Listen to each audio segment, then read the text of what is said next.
مقصد صاف ہے، اور مقصد یہ ہے کہ کسی نہ کسی طریقے سے عدلیہ کو دباؤ میں لے کر آنا ہے۔ اس کے ایک دو بڑے بڑے جو مقاصد ہیں، اس کے اندر ایک تو ظاہر ہے کہ وہ الیکشن سے بھاگنا چاہتے ہیں۔ الیکشن سے بھاگنے کی ان کو راستہ کوئی قانونی طریقہ مل نہیں رہا، اور ان کو پتا ہے کہ جب تک ہم عدلیہ کے اوپر دباؤ ڈال کر کوئی اپنے غیر قانونی کام کو، اپنے غیر آئینی کام کو، اپنے آئین کے انحراف کو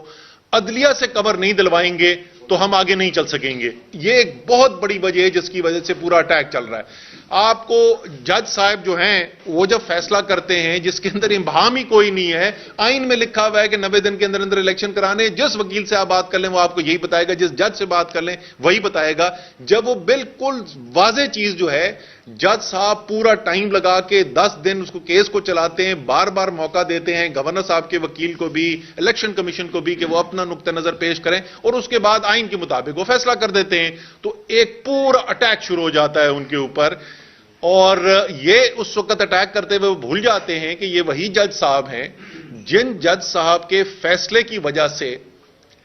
حمزہ وزیر اعلیٰ کا اوتھ انہوں نے حلف لیا، اور انہی نے احکامات جاری کیے تھے جو اس وقت پاکستان تحریک انصاف کے لگائے ہوئے گورنر تھے۔ انہوں نے کہا کہ اگر یہ نہیں کرے گا تو صدر پاکستان کو پابند کیا، اور صدر پاکستان نے ان کے احکامات پر عمل کرتے ہوئے حمزہ کو چیف منسٹر کا، وزیر اعلیٰ کا حلف دیا، اور وہ وزیر اعلیٰ کی کرسی پر بیٹھے۔ وہ اور بات کہ اس کے بعد جس وقت سپریم کورٹ کے نے حتمی طور پر فیصلہ کیا تو سپریم کورٹ نے بتایا کہ وہ پہلے دن سے اس کے ایلیجبل ہی نہیں تھے، ان کی وزارت اعلیٰ کی کرسی پہ بیٹھنے کی بنتی ہی نہیں تھی، قانونی پوزیشن ہی نہیں بنتی تھی، لیکن وہ بیٹھے اس کرسی کے اوپر۔ اسی طریقے سے جب جج صاحب جو ہیں وہ مریم کا پاسپورٹ ریسٹور کروائیں اپنے عدالتی آرڈر سے، اور مریم اس عدالتی فیصلے کی وجہ سے ملک سے باہر جائیں، تو وہ جج ٹھیک ہیں، وہ عدالتیں ٹھیک ہیں۔ جب وہی جج کوئی فیصلہ کریں جو آئین سے مطابقت رکھتا ہو اور ان کی پسند سے مطابقت نہ رکھتا ہو، تو اس کے بعد ایک پوری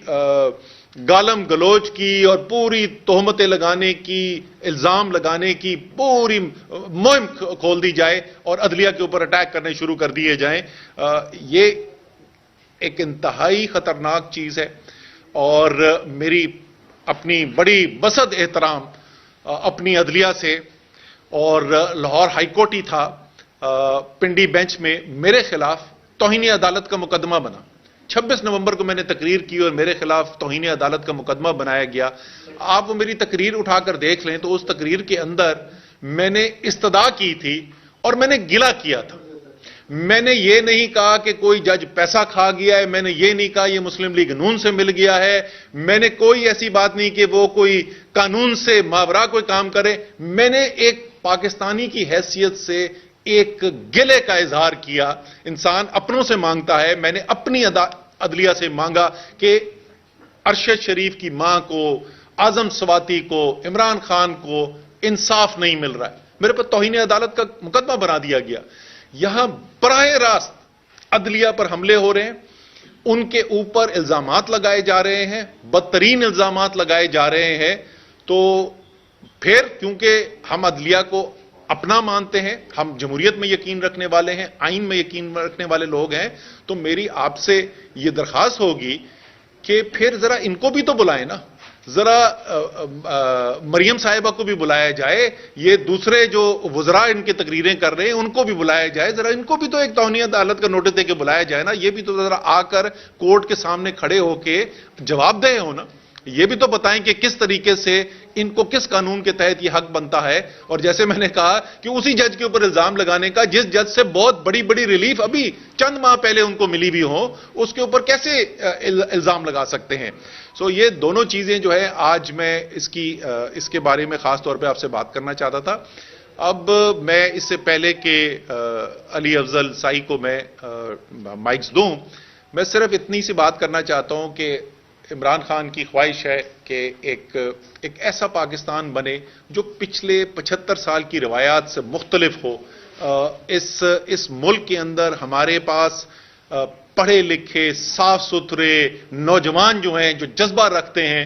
وہ آئیں اور آ کے عوامی خدمت کے لیے اپنے آپ کو پیش کریں اور ملک کو جس طرح ہم نے بہتری کی طرف لے جانا ہے اس راستے پر لے کر چلیں. سو ان تمام معیار کے اوپر یہ نوجوان پورا اترتا ہے اور آج کل اس کے اوپر بھی ایک شدید توپیں کھلی ہوئی ہیں. تو میں چاہوں گا کہ یہ خود اپنے الفاظ میں ذرا بتائے تو اس کے اوپر کیا الزامات لگ رہے ہیں اور وہ الزامات کتنے مذاقہ خیز ہیں. ان کا مقصد صرف یہ ہے کہ دباؤ میں لایا جائے. یہ صرف اس کے ساتھ نہیں ہو رہا, یہ اس وقت آپ پورا پنجاب اٹھا کے دیکھ لیں, یہ جو مسلم لیگ نون کی نگراں حکومت آئی ہوئی ہے اس وقت الیکشن کمیشن کی لگائی ہوئی, وہ اس وقت ہمارے کیا ورکر, کیا ہمارے ایم پی اے, کیا ہمارے ایم این اے, کیا وہ سب کے اوپر اس وقت دباؤ بڑھانے کے لیے اسی قسم کے کام ہو رہے ہیں. تو علی اب آپ ذرا سب بتاؤ تو.